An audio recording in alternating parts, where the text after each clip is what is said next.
welcome to Soul of Travel podcast. Today, I am joined by Allison Boyle, who is a backpacking educator and life coach, and you can find her at She Dreams of Alpine.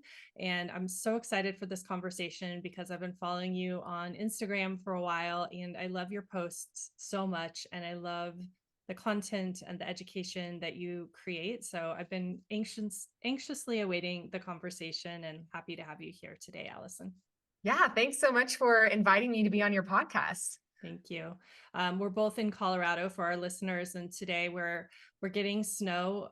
Colorado loves to make a big deal about potential snow, and then it's usually disappointing. But I think today it's sufficient snow. It's delivering on that promise today. Yeah. So it's really beautiful here where we are. Well, to start our conversation, I'd love to just turn it over to you and give you the opportunity to introduce yourself and tell my listeners a little bit more about who you are and what you do. Yeah, totally. Like you said, my name is Allison. I am the founder of the outdoor blog called She Dreams of Alpine, and I'm also the creator of a program called Become an Outdoor Backpacking Badass, where we teach women how to become safe, confident, and self-sufficient in the outdoors. And yeah, that's what I do full time. I'm an outdoor educator, I'm a life coach, and I get to talk about fun things about going hiking and backpacking and all that all the time. So yeah, it's so fun. It is. It's great. And I really encourage our listeners, if they aren't familiar, to find you on Instagram for so many reasons. And we're going to kind of get into that as we go through this conversation. But I am really inspired both by your actual content and then the way that you show up in that space is really relatable. And I think inspiring for other people that are wanting to use their voice and their platform. So we'll get to that. But before we get there, I want to start at the beginning of your journey. And I'd love to hear from you. When did you first find yourself drawn to the outdoors and hiking and climbing? Is that something you always did or something you came into later in life? Yeah. So, for those who don't know me, I actually grew up in Texas. And so I was from the Houston area of Texas. So for me, that meant we grew up 0% outdoorsy. My family didn't do outdoorsy things. We didn't grow up camping even. I think maybe we set up a tent once in the backyard but you can go inside and get popcorn and hang out, and it was not a big deal. So I didn't really have any sort of desire to be outdoorsy or go outdoors. I did play some sports in high school, but I did just very typical, things. I first sort of got introduced or got my first taste of the outdoors when I went to college. I went to UT Austin, and I signed up I think my very first thing was I got an internship in Colorado. It was my second or first year after, it was in engineering. So it was one of my between first or second year.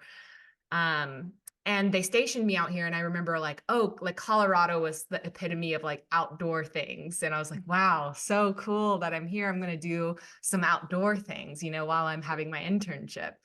And, I think I did some camping in Rocky Mountain National Park. And my very first real taste of where I first caught the bug was I signed up for rock climbing in Garden of the Gods.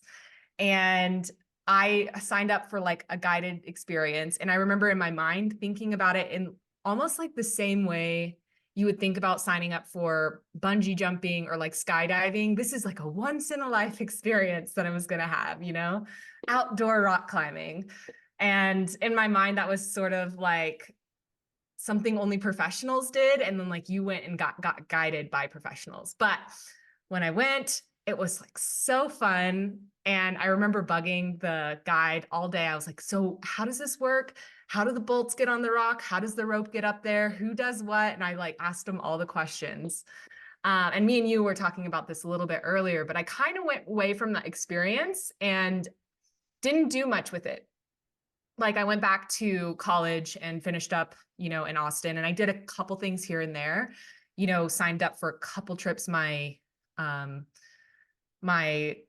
what do you call it? College hosted, and But other than that, like I didn't really have any more brushes with the outdoors. And I think that was a lot with my insecurity and just like not feeling like I belonged. And also like I used to have a really strong hang up around embarrassing myself or, not fitting in or people kind of thinking like I don't belong there. That really held me back when I was younger.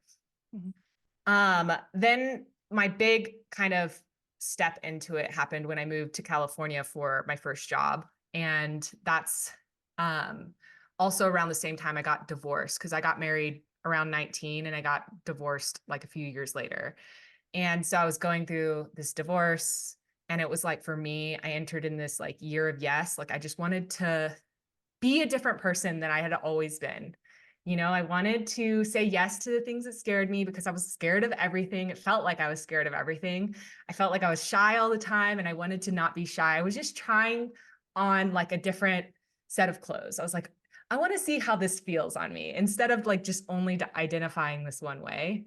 Mhm. And that's kind of when I feel like the universe or whatever you want to call it kind of put this situation in my life where some of my coworkers were talking about hiking the Half Dome Trail, which is this iconic trail in Yosemite National Park.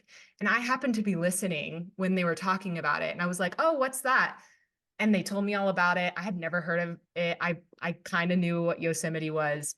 And they were like, we have an extra permit. You should go with us. And I remembered freaking out like internally. I'm like, they do not want me to go with them. I'm going to be so slow. They're going to regret inviting me. Like all those things were running through my head.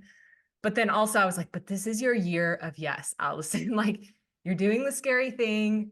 Like, let's just go for it and do it. And so that backpacking trip, just kind of like fast forward, is kind of what changed everything for me because I saw this side of myself that was like strong, did a really hard thing, was out of her comfort zone. I felt really alive, like in those moments and really present in a way I hadn't in a long time. So that is what kind of got me like really going into the outdoors and like going all in on that stuff. So Yeah.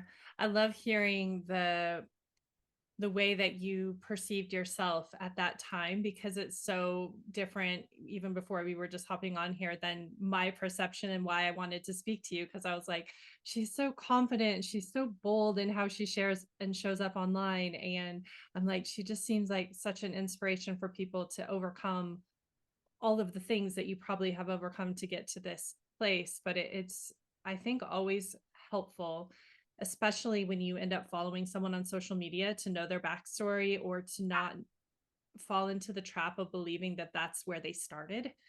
totally. Because Yeah. then that's where we're measuring ourselves up against and think, oh, well, I can't get there because look at all the things that she knows how to do or she's comfortable doing.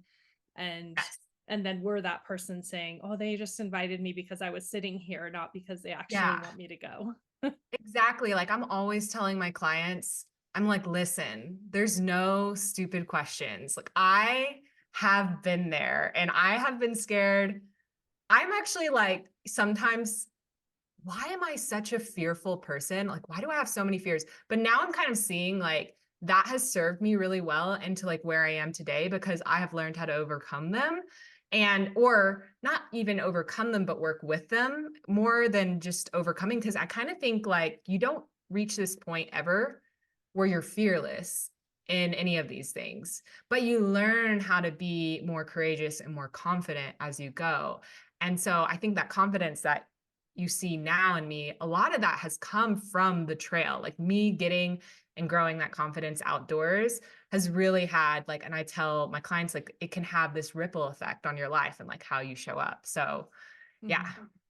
Yeah, I listened to a podcast once a really long time ago about a female fire chief in California, and she was talking about fear, and she said something along the lines of like fear is just an alarm for you to pay attention, and Yes. then you look around, assess the situation and say like is fear trying to keep me safe or is fear holding me back in this moment, and can I Yes. just like acknowledge fear and then move past it. And that was a really helpful thing for me because I'm like, oh, it's not even something that's dominating this moment. It's just like hey, pay attention. I'm here. And then what do you want to do with me? Not like you have to carry me with you everywhere you go.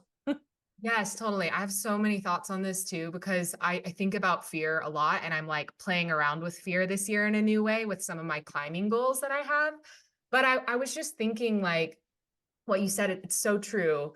Fear, whenever you experience fear, it's like it is a moment to pay attention. It's like, what is this trying to tell me? Am I actually in danger right now? Or is my brain doing what brains do? And like panicking a little bit because you're doing the uncomfortable, unknown thing. Because like Mhm. our brains don't like when it can't foresee the outcome. And so like anytime you do something new or outside of your comfort zone, your brain's going to freak out. So like I kind of like to think of it as an old friend now. I'm like, oh, fear, there you are. Like, a child in the, back seat. Like, hey, I don't want to go there. I don't want to do this. Like, I need to pay attention, but I don't have to let it have the last word. Yeah. And I think this was on my thing to talk about later, but since we're already kind of in this topic, the fear of the unknown. So, like when you combine fear and then the unknown space of being in the outdoors for so many women, it also comes up in the context of solo travel or Yeah. entrepreneurship. And so, there's so many different ways when we are like this unknown thing looms in front of us, we can, I think, just become paralyzed, right? Because we don't even know what to expect. So we feel like we can't walk ourselves through it because this thing on the other side is just not something we're familiar with. Yeah. So how do you encourage people to, I guess, work through that and manage that discomfort? Yeah, I think like the first most important thing, well, like we talked about, the very first most important thing is awareness. Cause I think a lot of times when you're not, it's like, yeah, we're aware of our fear, but are we aware what's happening? Like when fear comes up and like how it's impacting the way we act and show up and the results that we get, right? So when we have like this kind of awareness that like fear can lead to us feeling stuck or frozen, or there is a different option where we can keep moving forward. I think that's where we get all of our power, right? Where we kind of at that crossroads and we're like, oh, fear is here and I have options. And I think it's also really important to be like, it's okay if my response is to freeze right now. That's a very normal human, like emotional response to fear. We are hardwired for it, just like decades and decades and hundreds of years of like survival instincts. That's just innate in us, right? But we also have like our prefrontal cortex that can kind of see what's happening. And that is the moment where I tell my students where I think it's Dan Sullivan who first talked about this concept of 4 C's, but I just did this little presentation with some of my clients in our program, but there's the commitment, right? When somebody signs up for something like a new travel experience, they're going solo or a backpacking trip or something they've committed to, and they're really excited about it. And it's like they can't imagine seeing themselves feeling, scared. They're just all up in it. But then there's that moment the fear hits. And that's when you have to decide, I'm going to have fear. This fear is coming with me, but I can like harness my courage, which sounds so general saying out loud, but when you're in the moment, you'll know this is the moment where you just keep going and you're bringing that fear with you, Mhm. and you're going to figure it out along the way. And of course, like in the outdoors, there are moments when we experience fear and it is like actual safety. It's like what you said earlier. Is this something actually unsafe that I need to pay attention to right now? Of course, in those moments, we do the thing that's going to like keep us safe. Mhm. But most of the time, our fear is just like all of the anxiety we have about going forward, what that's going to look like. What if we fail? What if people like don't think it's a good idea and have too many opinions? All the different things that come up. We just have to keep trusting ourselves to navigate that as we move forward. And Mhm. that's how we get better. That's how, if you're willing to do that, if you're willing to feel fear and discomfort and all the things and keep going anyways, that's when you get better at doing it down the line. Because like I said, I don't think it goes away. I still have lots of fear anytime I do things outside of my comfort zone.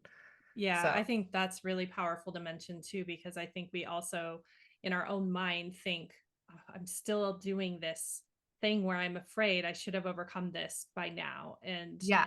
or again, looking and comparing, we're like, well, they definitely aren't still afraid. And so why am I? So I think it's so great to acknowledge that it's something there that we need. And actually it's, often an indicator that you're challenging yourself, right? That you are Yes. putting yourself outside of your comfort zone. So where people get that adrenaline rush, some people actively seek that moment. But I think like in our business or when we're traveling and we have that with us, we're like, okay, here's that moment where like growth can happen, right? Yeah. I tell my kids this a lot. I'm like, okay, I see that you're afraid, but like this is a moment where growth is going to come from.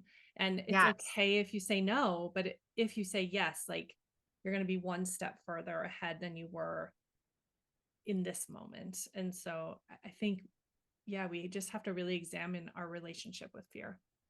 Yeah. And it's like, I feel like a lot of times what it comes down to is this, we have this kind of like innate fear of failing in some capacity, whether that it looks different in different scenarios. But what I always like to remind my clients, I'm like, you're afraid that, so let me just pull an example to make it really tangible. Somebody plans a backpacking trip, and this is what happens a lot for my students is they're excited, they're working through it, all the things. It's the week of their trip.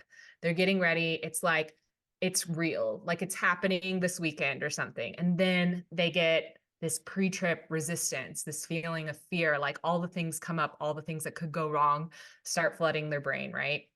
And they're worried that they're not going to be able to do it in some capacity, like see it through, or they're going to chicken out, or they're going to, feel too scared once they get to the trailhead. They're going to make it 1 mile out and, have to hike back in because I don't know, whatever reason it is. And I'm like, okay, this is the moment you have to realize you can fail now by just not going and letting the fear win right here. Or we can keep trying to make those steps forward, like trying to make that trip a reality in every way possible. And you can fail on the trail. That's okay. But at least you're not failing ahead of time. You've learned so much more. You've gotten a little bit further in the process. And I talk about it as like, and I do this with myself with everything. I kind of make a what if I just plan. And so it's like, what if I just drive to the trailhead? Mm. What if I just like hike out 3 miles and see how it feels? I can always like hike back to my car. Or what if I set up my first campsite one night? And if I'm not feeling like doing the rest of the nights that I have planned, I can just hike out. Just kind of make these little baby steps to help your mind freak out a little bit less. Mhm. And it helps so much. Yeah, I was going to say, oh man, I think our brains operate very similarly because I also play that game with myself and I never catch Yes. on. I'm Yeah. like, just go ahead and do that one thing. And then I'm like, I'm like, oh, okay, I okay. guess I could do that. Yeah. Yeah. Oh, very, very relatable. Well, I wanted to go back and talk a little bit about an experience that you had when you traveled to Thailand. And Okay. this is, very similar to many of my guests where travel like is such an important part of our journey. And in fact, a trip to Thailand is a really important part of my own journey and kind of evolution and understanding who I am. But I'd love to hear from you about why that experience was so important to you. Yeah, so that trip was pretty close around, if I'm remembering my timeline correctly, because that was several years ago. I think that was around the time after my Half Dome trip. And so I was kind of like in this moment where I was ready and wanting to go all in, but still like very new and fresh to all the things, right? And I wanted to also go, I also wanted to just keep challenging myself and not slow my momentum down. And I remember I wanted to go on an international trip. I had never done a solo trip before. And so that was like, I kind of saw that as part of my, next step of growth or whatever. And I didn't do it solo. Like I wasn't traveling alone the whole way. I signed up for this climbing group that I was going to be meeting in Thailand. And but it was the first time I'd ever flown by myself internationally. And I was like, you said you've been to Thailand. You show up to airport, you can't read any of the signs. Mhm. I made so many mistakes along the way. There was so much panic going on inside of my like internal like my nervous system was freaking out almost every step of the way until I got there. But I was so proud. Like I navigated every single challenge that I encountered because there was this one moment I got to the taxi stand and I had printed out my this is back in I like MapQuest still was kind of a thing. I had printed out like my address in the MapQuest or whatever.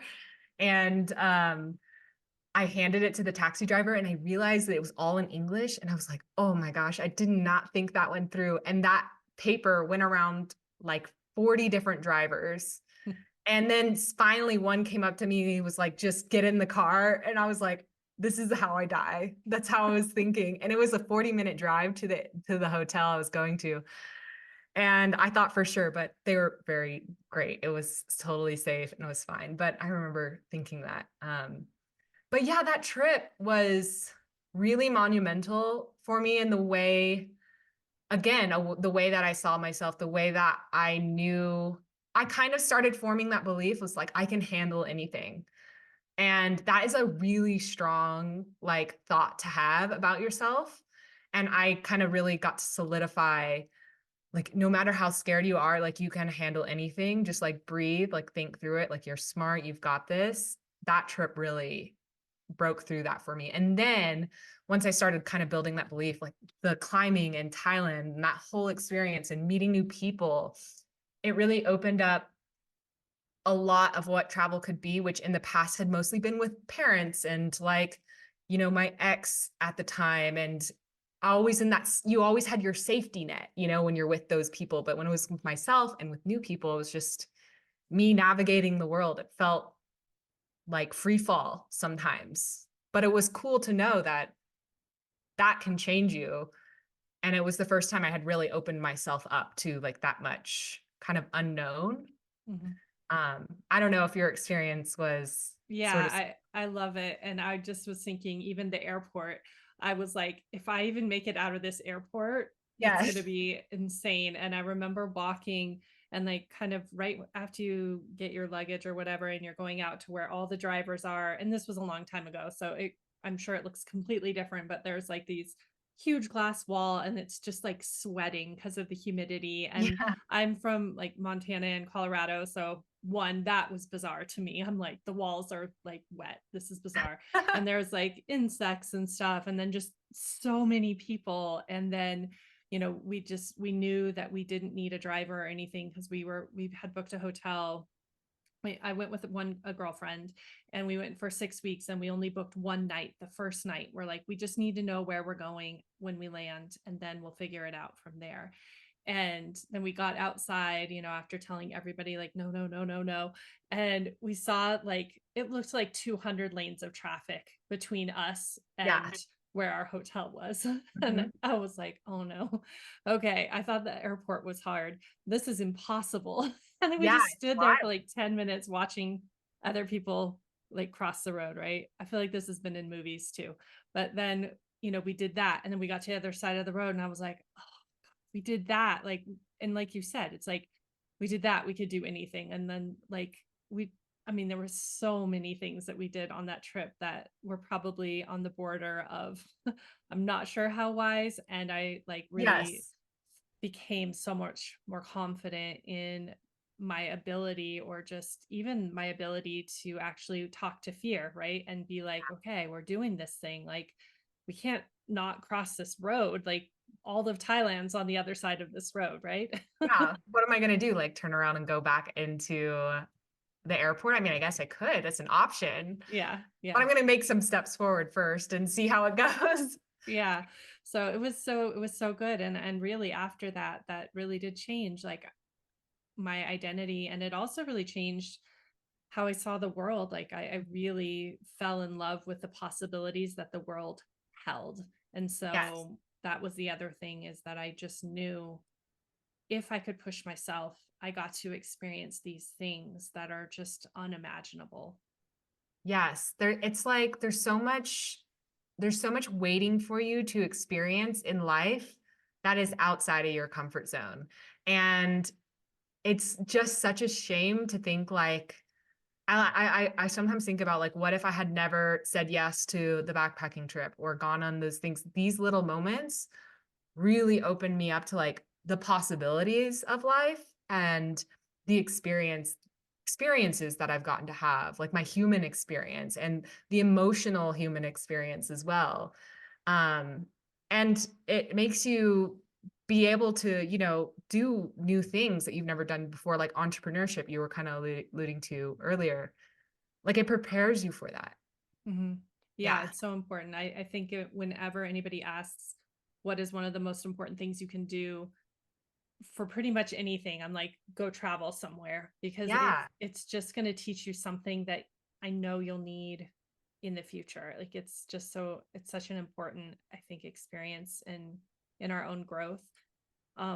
I wanted to learn a little bit more so we kind of see where you're coming from, but how did Totally. you eventually connect the dots? And like, when did this idea emerge that you needed or wanted to be able to support other women on this journey and started to take shape for you? Yeah. So after the Half Dome in Thailand kind of experiences, I felt like really clear on what I wanted. And at that time, it wasn't starting a business. It was going all in on that identity that I was starting to create for myself. And I did that for like 7 years. I just went all in. I spent almost every single weekend that I could. I did the whole weekend warrior thing, like outside doing something new. I was in my 20s too, so I had like more energy. I was just traveling constantly, um, trying to go on as many trips as I could afford, as well, like internationally, and getting lots of experiences. And eventually, I met my now husband. We met at the climbing gym, and um, we just kept doing that thing. I'm trying to think about where this mostly pivotally happened, but I think it was about 7 years into kind of doing that for myself and really kind of solidifying the adventurous identity, the courageous, confident person that I was now starting to see myself as. We were backpacking with some friends in Trans Catalina Island in California. And I remember having a moment with Michael. We were walking on the trail, and I was like, what if we could do this all the time? In my mind, I was like, what if we could just like hike and travel and be free all the time? Because I feel like one of my guiding principles in life is like freedom, like time freedom, location freedom. I just that is a value I really like and pursue. Um, and he was interested, but that was like, how is it going to work? But I got home after that trip, and I'm also kind of a nerd. A former engineer, so I like put spreadsheets together. I made a plan on like how we could save up for a year. And in that process of thinking we would take a year off to travel, just to have an experience of like we were going to live in a van, get a van, live in a van for a year and travel. In that process, I kind of kept being curious about things.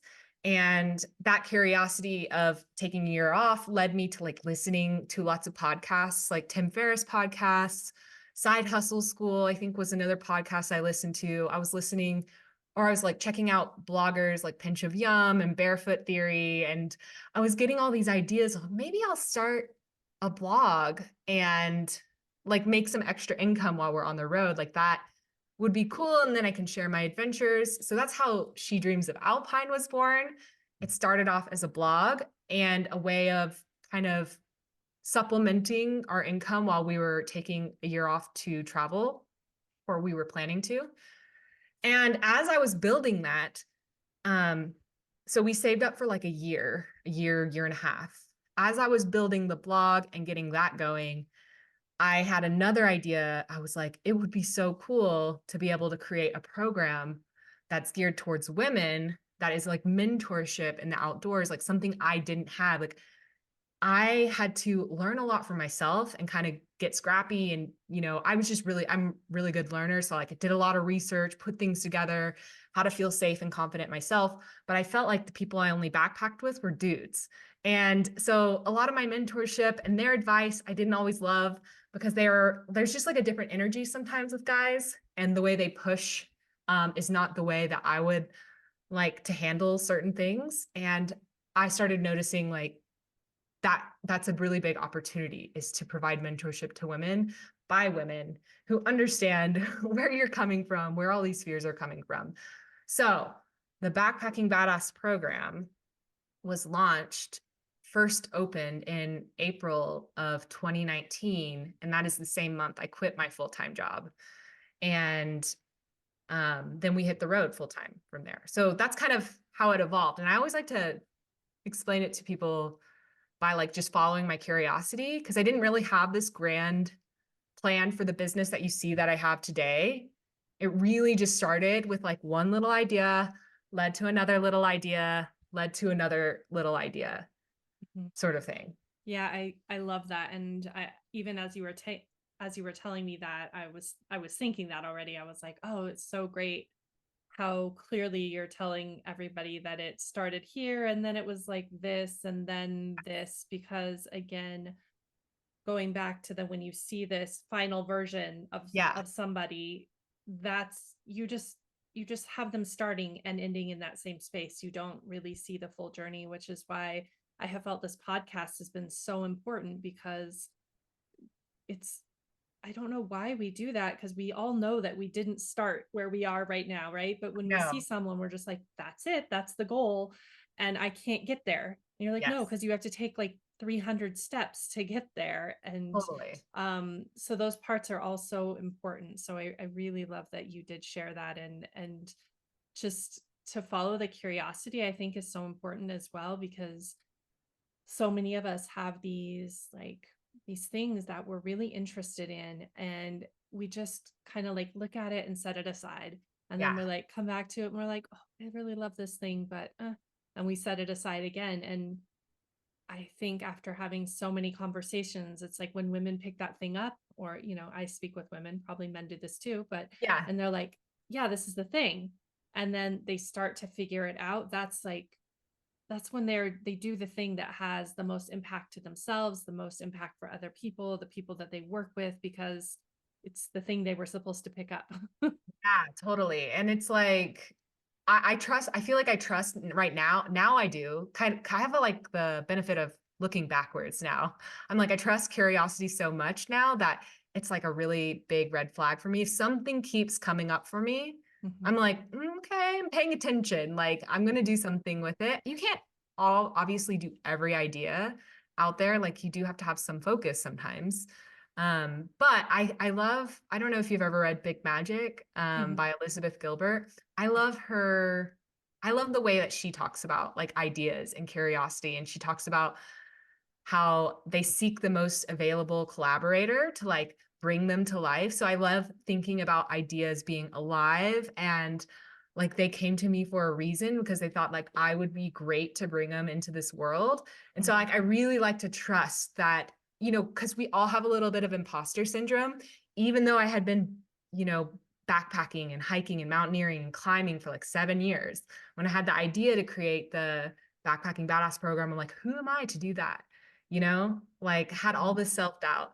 But I think it's thanks to Elizabeth Gilbert, I'm like, okay, I'm just going to trust that this will unfold for me and be more clear as I go. And I still love that too. And I also love that she says that if you don't take an idea, like you can release it and somebody else will pick it up because it's going to seek another collaborator. I Yeah. kind of like that. I'm totally with you. I actually just started reading that book again, Oh, I've read it because like 4 times. yeah, it's so good. And I totally visualize just like ideas flying around all Yes. the time, right? Like they're just everywhere. And sometimes one will land and I'm like, oh my God, this is so good. Are you sure? I'm like, Yes. I don't know if I can do this one. And sometimes it's just like this almost like fully packaged idea. And I'm like, man, that is so good. I just don't know that that one's mine. And I'm like, I hate to do this, but I'm just like Gonna let it go. putting you back out there. And then But sometimes sometimes I'm like, ideas are persistent. They're yeah, like, they are. they're like, no, you're the one. And you're like, I don't think I am. And they're like, no, you are the one. Yeah. Yeah. I, Or I I'll think, be like, are you comfortable just waiting a little bit? Because yes. I love you, but I'm just not sure yet. Yeah, Um, totally. yeah, it's a beautiful, yeah, that's one of my very favorite just like ways of thinking. Yeah, it's so fun and so playful. I think like that happened to me. So one of the other programs we opened up last year is called the Adventurous Reinvention Experience, and it's a more kind of intimate program that we do. It's like creating a life that makes you feel as alive as you do on the trail. So it's like part coaching, but then part in-person experience together. I had that idea for like 3 years before we like opened it in last year for the first time. But that was one of those ideas where I was like, I'm not qualified. Like, I don't think like I should be doing that. Or like, I don't know. I had a lot of stories about why I wasn't ready or it was too big or something like that. And then finally, I think that idea was persistent enough. It was like, you must bring this to life. And so I finally listened last year. Yeah. I was just going through my computer and I kept finding all these folders. So I was trying to clean it up a little that were like women's travel program question mark, women travel company question mark.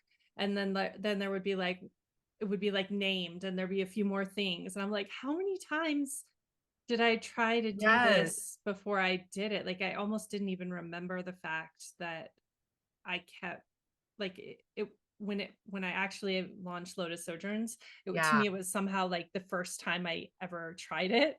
And then I Yes, looked back and I'm totally. like, oh gosh, you have lost your mind. You've tried to do this so many times, but talked yourself out of it over and over Yeah. again. But like the idea really wanted to be incubated here. Yeah, it was like, I'm gonna stick around. I still have faith in you. Like I'm still here. Yeah.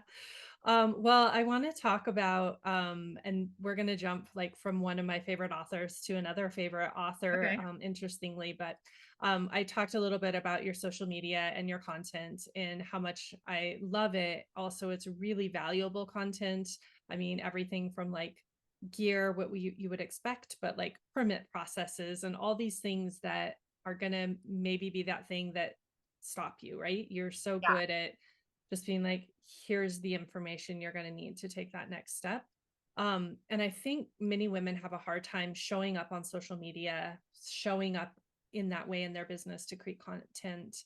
And I read that you love daring greatly and that idea of vulnerability, but I also think that's the relatability, right? I Yeah. would love to talk to you a little bit about how you kind of built that muscle to be more comfortable or to figure out what your voice was in this space and how to show up in that way. Yeah. I think, at first it was a lot of just, I think when you're first starting off with an idea and you're starting a business. So if we're talking to like business owners more particularly, or people building a brand, you gotta it's like you know what you want to say, but you're working out how to you're in the baby lamb stage, right? You're like you're getting your legs, and so you kind of have to just keep trying and putting things out there, and it's not going to be perfect, and it's going to be sound awkward, it's not going to land all the time. And you just got to be willing to do that. You got to be willing to be the newbie first and keep putting things out consistently so that you get better and you kind of hone how you like to say things or what resonates with people and what lands. And your messaging, I feel like it's naturally more clear at the more you write and the more you're willing to write. So a lot of for me, I love writing. So I think I prefer writing versus like speaking and, like being on camera and stuff like that. Because I really get time to think through things. So I write a weekly newsletter, and a lot of things that I write or go into social media start from my weekly newsletter as ideas and concepts first. And then now I have a team, so I don't want it to be like, oh, Allison does all of these things and balances all the stuff really well in her business. I have so much support and help. And social media is where I get a lot of my support now because that was something that I felt like I was spending a lot of time on. My team utilizes a lot of the stuff I'm writing in my newsletters and repurposing stuff that we kind of talk about and teach in different areas. And one of the benefits that I have is like I try to employ people that are very much in this mindset and space themselves as well, so that we're kind of like on the same page and mentorship and how we talk. And then the other thing that I do, I don't know if you know Simone Soul. She's like a coach. So she had this thing, I think it was a couple years ago, she talked about called the garbage post challenge. And it's just about like writing like what it's kind of like what we were talking about earlier. When an idea comes to you, like don't judge it, like just go with it. And so now the way we function on my team is we have content planned like 2 weeks ahead of time, but then I'm always jumping in and putting random things in. So like if you looked at this week, there's something I posted today that I wrote on Tuesday, and then there's something I wrote about the great sand dunes that I wrote this weekend when I was traveling. So I just jump in, and those are like my garbage post challenge. Sometimes when I have inspiration and like a thought that I want to get out there, or I've written something for a newsletter and I'm like, I really want to share this like on social media, I just put it there. And the final thing is I don't really care about metrics that much. And I think that really benefits me. Obviously, as a business owner, we kind of pay attention to metrics, but social media is so hit or miss the way the algorithm lands. I just don't take any of it personally. So we posted something the other day that I thought was like really cool. And it got like 3 likes or 5 likes, which is very low for our account. And me and my team member, we were just like, well, they ghosted us today on Instagram. Like we just don't take things seriously, and we just keep going and we keep putting valuable things out there. So that's kind of what our thought process is around it. Yeah, I think that's so good because again, going back to like you're not gonna start where you're ending up. So you do have to try it, you have to figure it out, you have to learn your own voice. I think it can feel really hard because especially for me in the tourism industry, I know when I started, I had already been in the industry for like 18 years and I had worked with huge brands, right? So when I wanted to launch my travel company, I thought when I launch it, it has to look like that. And then I'm like, Yes. no, that's crazy. That company is 25 years old. Like Yeah. they And they didn't have a look like huge that. team Yeah, probably. they Yeah. do. Yeah, they're not just one person like trying to figure out how to write a marketing plan and do, social media and every single thing. Wearing all the hats. Yeah. Yeah, and yet somehow that was just the pressure that I put upon myself to do that. And so I think it's so great to just think about again, like it's not going to be right the first time. It's just like when you take the first hike, you're going to bring the wrong something for sure, Yes. and you just have to kind of grow through it. It's so true. I think everything for me, everything relates back to the outdoors. So when I even think about social media, so with my clients in the outdoors, I'm like, what's your minimum viable plan for this? Like worst case scenario, like smallest version of this epic dream that you have, that we can at least see that done and see it through. And then maybe you also get more done. Like what is that? And I think about that with social when I was doing it fully by myself. I would sit down on Fridays and I would like set a timer for an hour and I would like think through what I wanted to post for a week. And if I wanted more, if inspiration hit me further, then that was fine. But like sometimes you just have to be, I'm going to be consistent. I'm going to keep showing up. I think that's the most important thing, is not to judge yourself. If you put like the Simone Soul thing, if you put out garbage and nobody likes it, it's fine. It's like gonna last 2 seconds on social media. That's one benefit of the platform. You put out something and it doesn't land, like nobody's gonna remember it. And I think a lot of times we have this thing that like everyone's watching us and paying attention, but like I had to get over that like really fast once we started doing more things, because I'm like, I'm saying a lot of the same things in different ways sometimes. And I'm like, oh, but I've already like talked about this topic before. And I was thinking about myself as a consumer, and I don't read every single line of every email I ever get from somebody, but sometimes I'm emotionally available and ready for that message, and I will read it. And there have been entrepreneurs I followed, and I noticed that they've sent the same email even several times throughout the year. But there was one moment where I read it, actually read it. And so, like, I'm Mhm, not afraid to say the same thing again and share the same message or with a slightly different twist, mhm. because like everyone's super busy with their own lives and doing their own thing. And when it's kind of like the idea thing. It's like, I'm going to be there when they're ready and they're ready to like latch onto this idea if that's something that they want.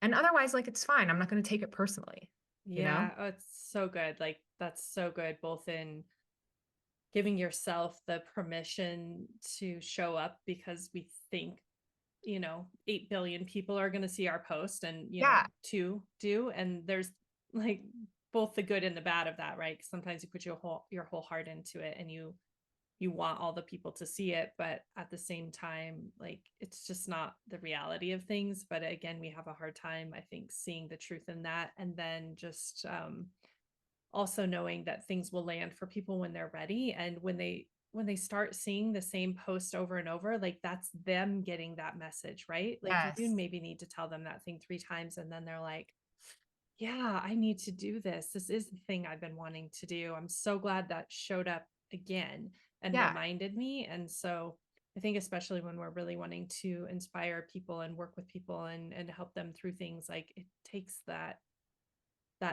touch point over and over to get them to the space where they're ready to receive it. And also like saying the same messages and over and that's how you get better at communicating. Like you're not going to get better at communicating if you are constantly trying totally different new ideas all the time because you're thinking that's what everyone needs. Some like I think about Brene Brown sometimes. She like studied vulnerability. Like that was her special, like she went deep on that. And that's the thing that she didn't bounce around. She was like very focused on that. And that's kind of what I want to do. It's like with this topic, with backpacking, with like fear around that kind of stuff. And the more I like focus on it, it's like the more clear I get about like talking about it and who I'm talking to. Yeah. Oh, I think that's really, really good too, because if you just say, I can just imagine her like sitting at some point in, her collegiate years being like, I just want to study vulnerability, period. And people being like, well, that's really interesting, or that's going to take 5 minutes, or, Yeah. whatever responses it might be.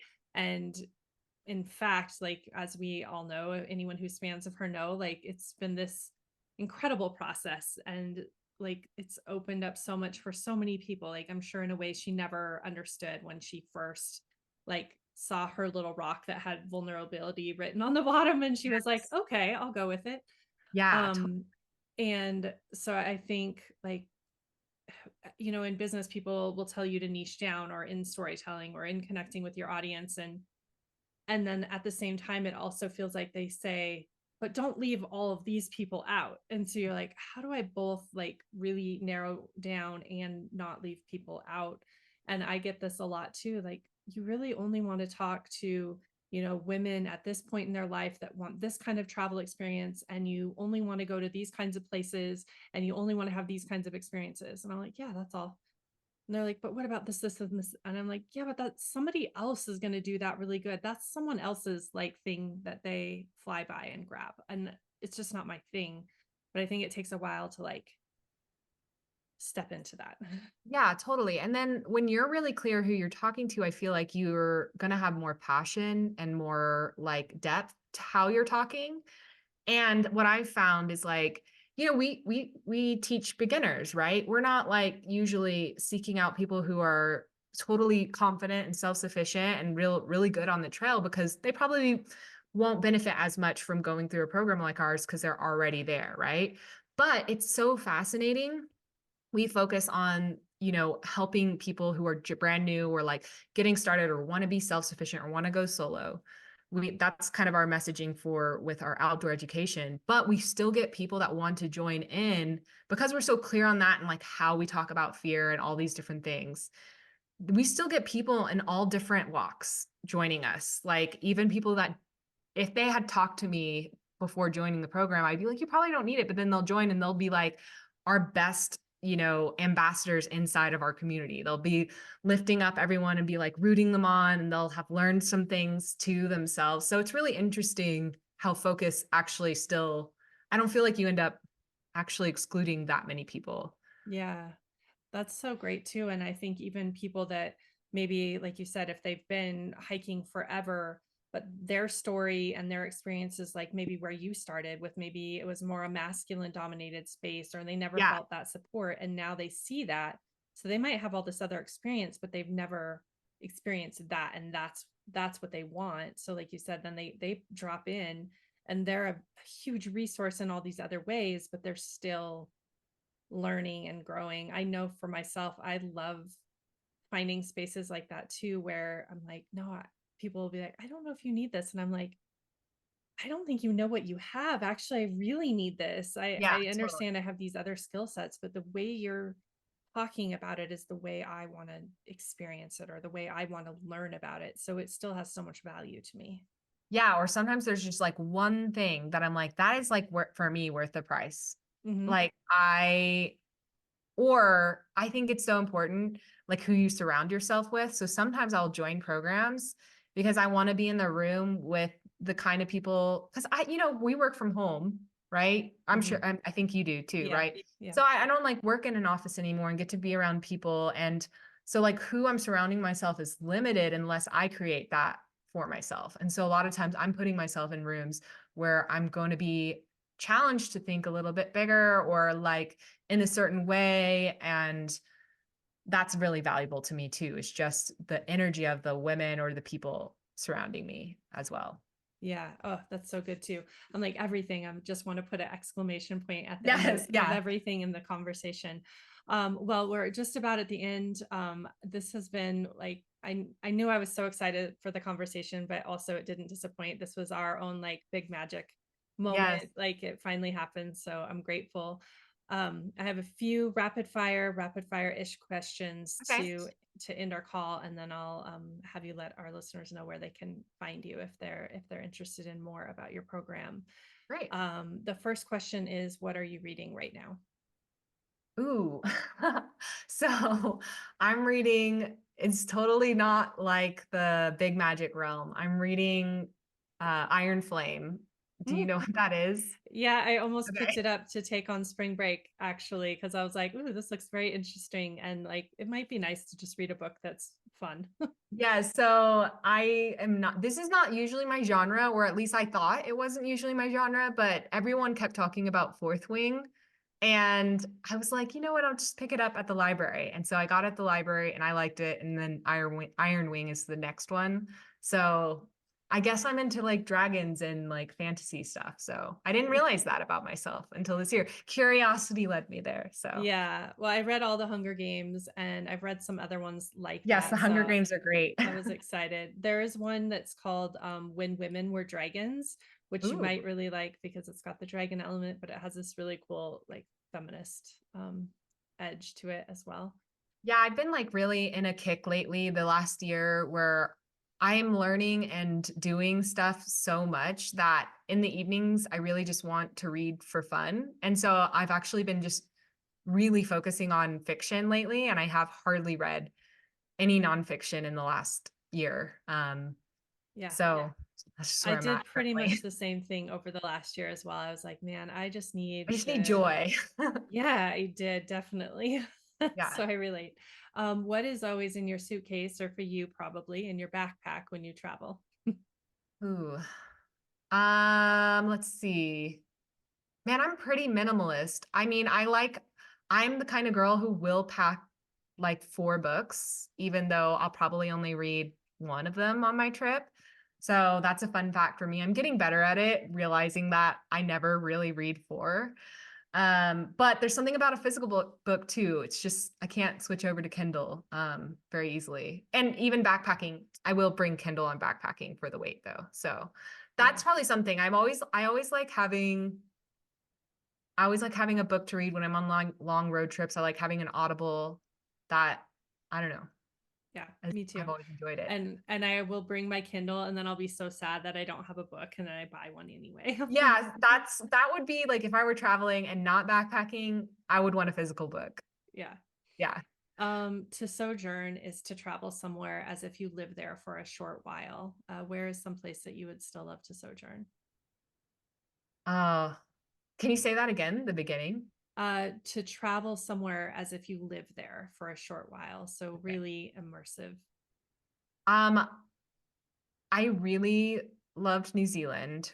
I visited the North Island once. I would love to live there for a while, like, and see the South Island and just slow travel there. That would be a dream. Something I hopefully will do one of these days. But then something else that comes to mind for me when you say that is I've had a really strong curiosity that I am going to see through one of these days. It's just kind of one of those pending ideas to sail and have my own boat and kind of try on that like travel sort of lifestyle.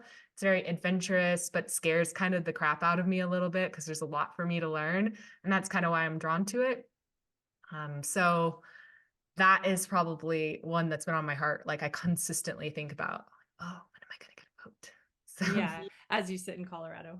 yeah, Like no water, right? I know that actually has been kind of brutal for my husband's from Puerto Rico. And we've been here for 2 years now. We're both kind of itching. We're like, you can't get to the ocean here. Like I'm a mountain girl for sure, but I love the beach as well. So I can't pick one. Yeah. I like a mountain lake. I grew up on Flathead Lake in Montana. I don't Oh, know if you're cool. familiar, near Glacier. So it was like beautiful mountains, beautiful water, and I have a hard time without water. And I lived in Seattle, so it was also like mountains and water. That's Yes. like my happy space Yeah, when I I have love both. the like West Coast because it has both. It's kind of really lovely for that. Yeah. What is something you eat that immediately connects you to a place you've been? Mm, that's a good question. Something that I eat that immediately connects me to the way. Well, I feel like the most recent travel experience that we had was my husband and I did a 3 week in Ireland, Scotland, and the UK.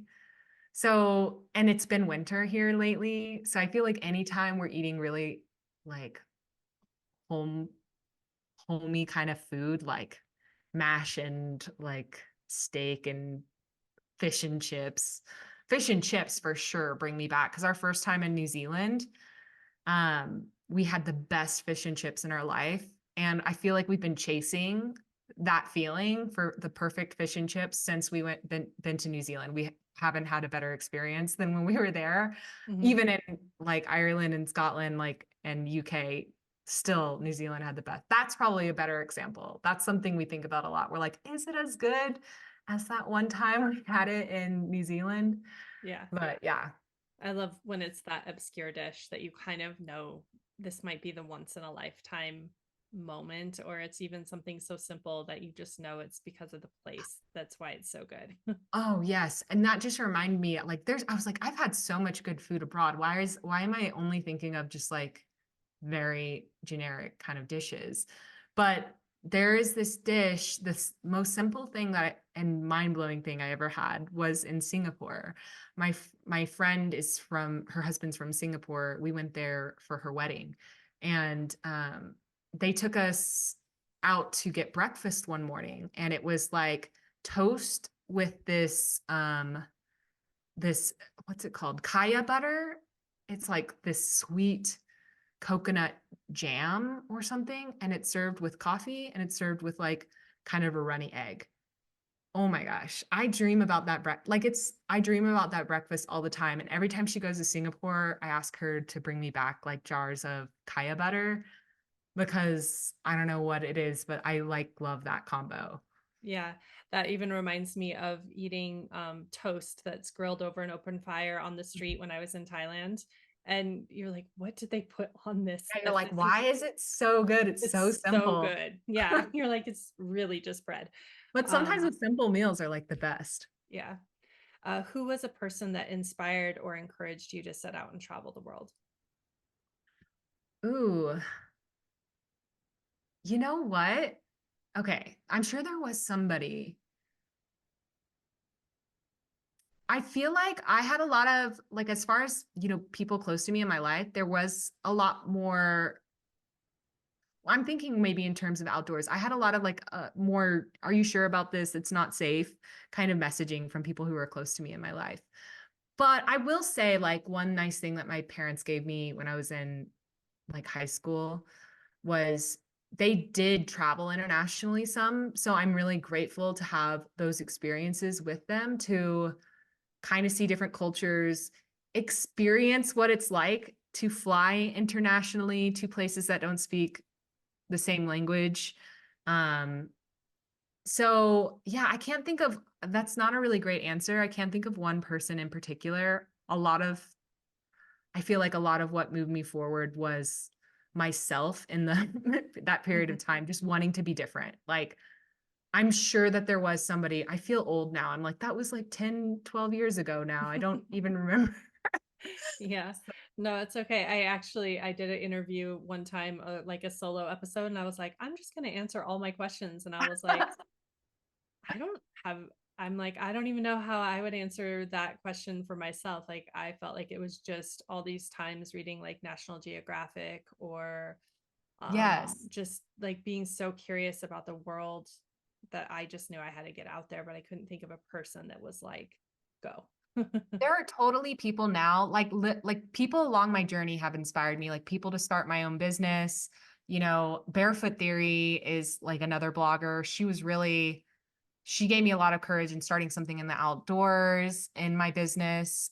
Pinch of Yum, which is a food blog, gave me a lot of like inspiration to start my business there. Mhm. And now I'm thinking about some of my goals this year, like climbers that are inspiring me, like women like Finley and people like that. So I do find lots of little inspiration along the way, but I can't think of just one. Yeah. If you could take an adventure with one person, fictional or real, alive or past, who would it be? Ooh, I'm just a sucker for my best friends. You know, I've been asked this question before in some way, and I just don't really have, there's no famous or historical person that I really think I would prefer to spend time with more than just like my best friend Ashima and Kara. Like a girls' trip somewhere with the two of them would probably top my list of like great experiences anytime. I'll do anything with them. Yeah, I agree. I mean, I think that's even why I started my company too, because it's those moments when you get to spend that like deep quality time with people that you love spending time with, or Yeah. even if you're traveling with people and meeting them for the first time, it still seems like that connection happens and then it feels really, really special. I agree. I think that's a pretty amazing experience. Okay, the last question, you've kind of touched on this already, but Soul of Travel is a space for recognizing people in the industry that you admire. Who is one woman in the space that you would like to recognize? Mm. So I think I would like to recognize Nicole Snell.